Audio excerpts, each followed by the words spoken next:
There's something that's been concerning me quite a bit that I've seen on the news. I've seen examples of this now for well over a year, and it scares me. It scares me because it's dealing with one of the most sensitive issues that we have in our time right now, and actually it deals with the number one killer, and that is, of course, obesity. But I think we're taking the wrong approach. Through trying to create a positive environment of positive body image, we are now celebrating obesity. And there's a big difference between celebrating obesity and fat shaming. Trying to be positive is great, but are we going overboard with this obesity, body positivity, and the health spectrum today on the Personal Edge Fitness Podcast? Welcome to the Personal Edge Fitness Podcast with Garrett Williamson. Health, wellness, exercise, nutrition, and a whole lot more. Got questions? Call us and leave a message at 251-278-EDGE or message us at Personal Edge Fitness on Facebook and Instagram, at Team PE on Twitter, or personaledgefitness.com. Good day and welcome to the Personal Edge Fitness Podcast. My name is Garrett Williamson. I'm president of Personal Edge Fitness. Thank you so much for joining me today on this what I think is an extremely sensitive topic. I want to tell you before we get into this, if you have any questions dealing with this podcast or any others, or of course, questions for Ask Katie, you can reach out to us at area code 251-278-3343. That's 251-278-EDGE. You can also reach me at Garrett, Garrett, at personaledgefitness.com, which of course is my email address. Personaledgefitness.com is our website. And of course, Personal Edge Fitness is where you reach us on Facebook. If you're interested in contacting us via Twitter, hit me up at Team PE. This particular issue has bugged me quite a bit, and I've been thinking about doing this podcast for quite some time, but actually had to calm down a bit because I think the approach that we're doing with this particular subject is wrong. But I had to think about it a bit because it crosses over into a very dangerous territory as far as me approaching this topic. I've got to kind of toe the line here and do a balancing act because we don't want to get into something extremely negative and it's been around for years, which is known as fat shaming. But I think that we're taking this situation a little overboard. So I'm going to go through it today and kind of get into the concerns I have and the issue itself. There's a global conversation that is currently making waves that concerns weight, health, and what is known as body positivity. Overweight celebrities are playing a critical role in this discourse, some encouraging their followers to embrace their bodies regardless of size. However, like I said, it's a delicate issue. While it's crucial to discourage fat shaming and promote self-acceptance, we must also consider the health implications of obesity, the number one killer in the world. All right, let's explore this complex issue in depth using recent examples and a clear-eyed examination of the potential dangers of both ends of the spectrum. First, let's start with a few high-profile examples. Now, Tess Holliday, who's an American plus-size model, and Lizzo, a popular singer, have gained fame not just for their talents, but also for their bold approach to what is known as body positivity. They openly celebrate their overweight bodies, challenging societal norms that often equate beauty and worth with thinness, and we're all well aware of that. Their intent is to dismantle body shaming, foster self-love and acceptance in a society where fat phobia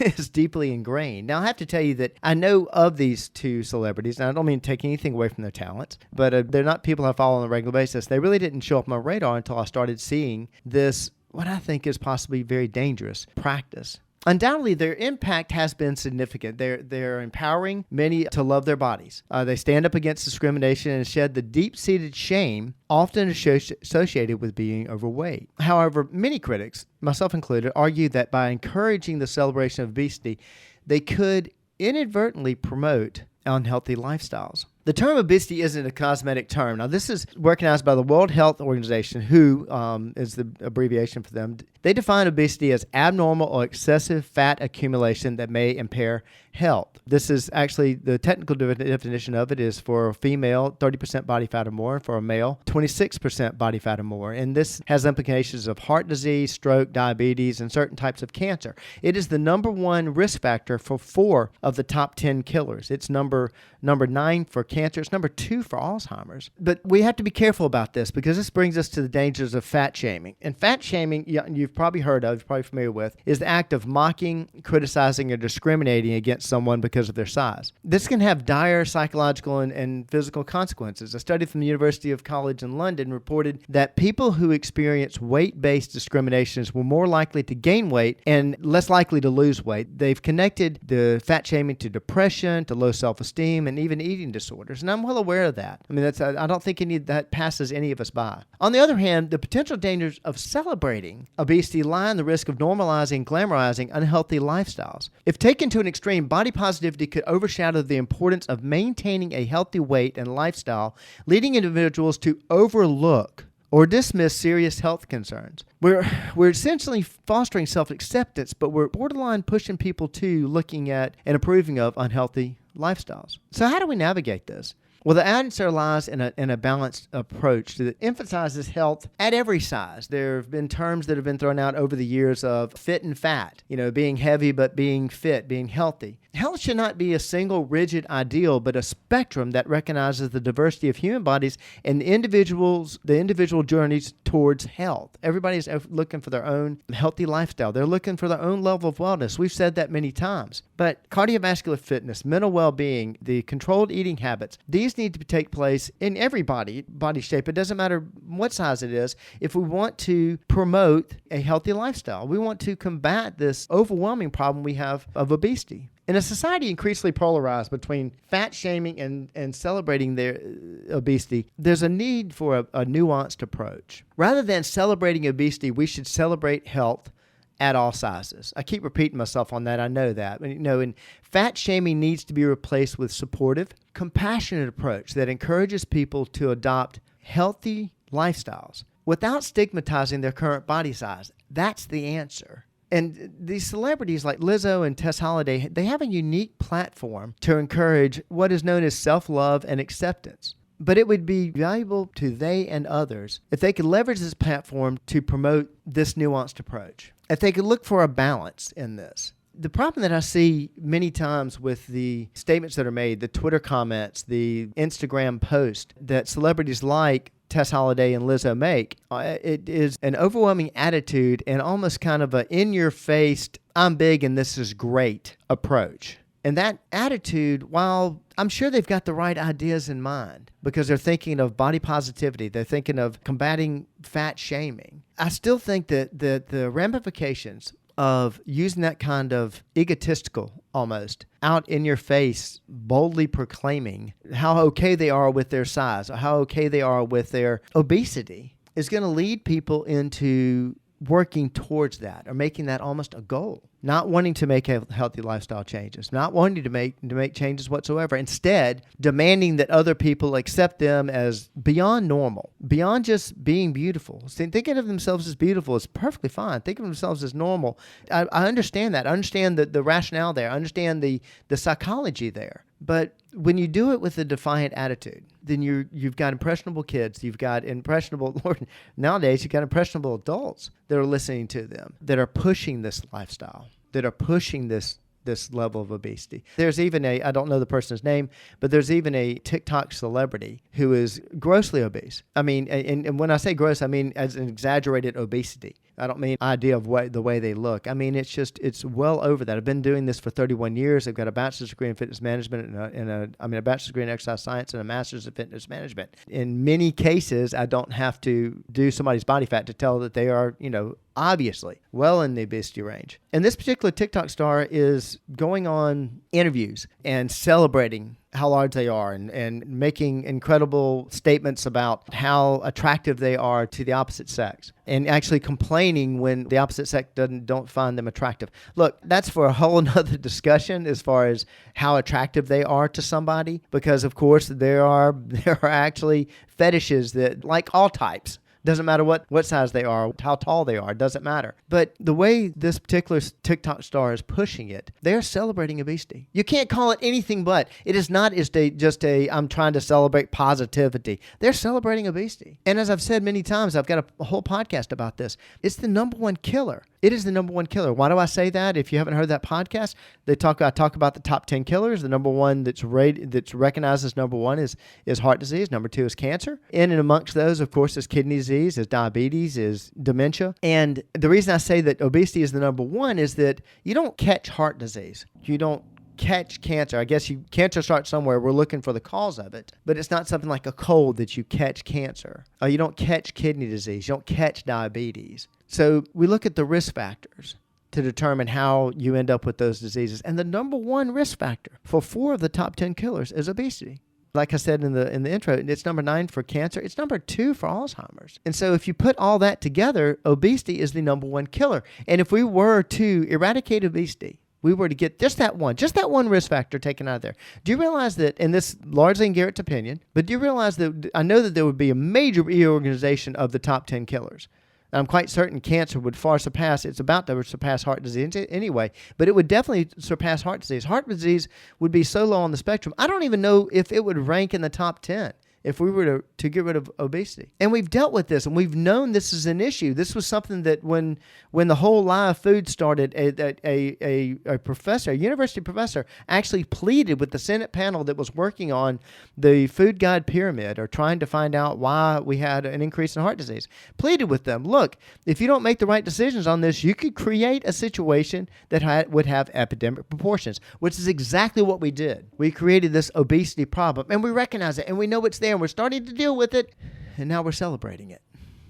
Folks, this is damaging. This is dangerous. This is not the correct approach. This is not body positivity. This is celebrating a disease. I'm gonna give you a great comparison. As I've said many times on this program, there's only one reason why we overeat. The only reason why we overeat is cravings. We crave, therefore we overeat. And we don't crave foods, we crave chemicals. And the chemicals that we crave are salt, sugar, alcohol, or caffeine. Those 4 chemicals, that's what we crave. And there's only 2 reasons why we crave. Lack of water. You know that. I'm a big proponent of drinking water. 40% of the reason why we crave is lack of water.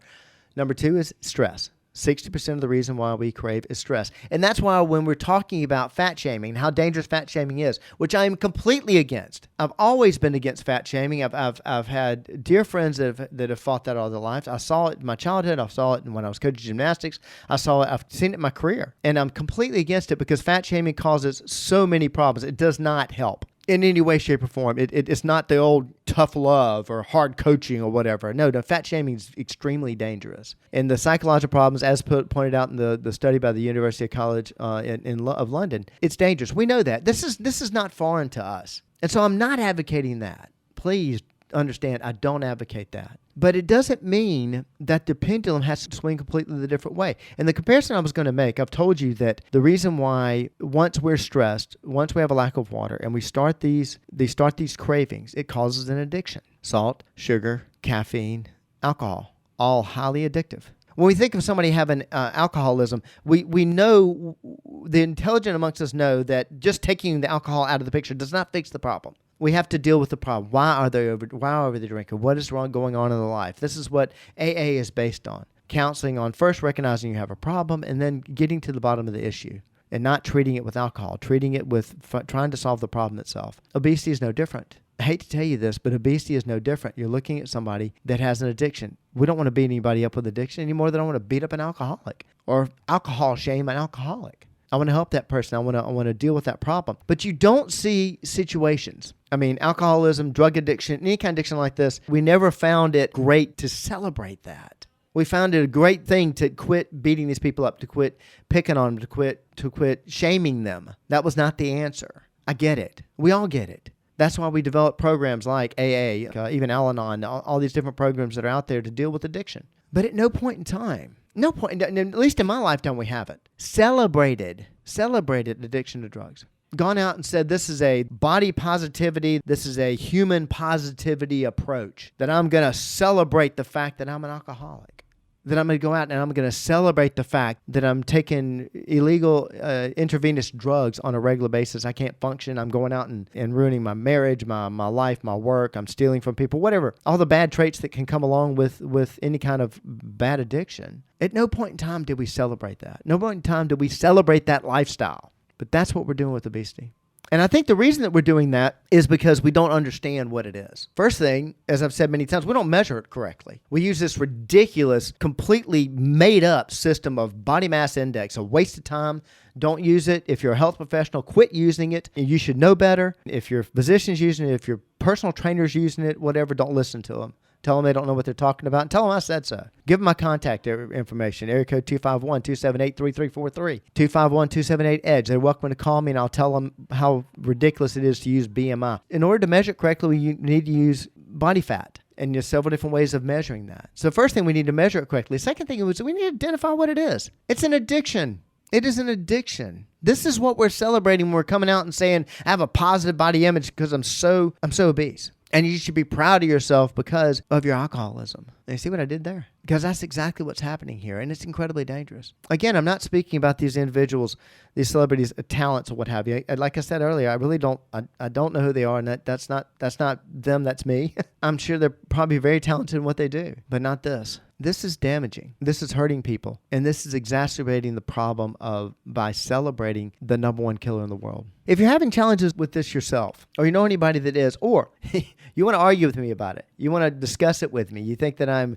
taking the wrong approach, that I'm attacking these individuals. If you're so, pardon me for stepping on your feelings, but you're so ignorant to think that I'm doing this because I'm fat shaming, hey, give me a call. Area code 251-278-3343, 251-278-EDGE. You can reach me at Garrett, Garrett, at personaledgefitness.com. Personaledgefitness.com, of course, is our website, our Facebook page. Hit me up on Twitter at @TeamPE. It's not fat shaming, folks. It's not fat shaming to say that we need to stop this action of celebrating obesity, and instead, let's get your friends, family, yourself, these celebrities. Let's get them the help they need, because that's the only way we're going to help them reach their level of wellness. Thank you so much for joining me today. I'll see you next time. Thanks for listening to the Personal Edge Fitness Podcast with Garrett Williamson. Subscribe now and be a part of the show by calling 251-278-EDGE or message us on Facebook and Instagram at Personal Edge Fitness or at Team PE on Twitter, and visit us at personaledgefitness.com.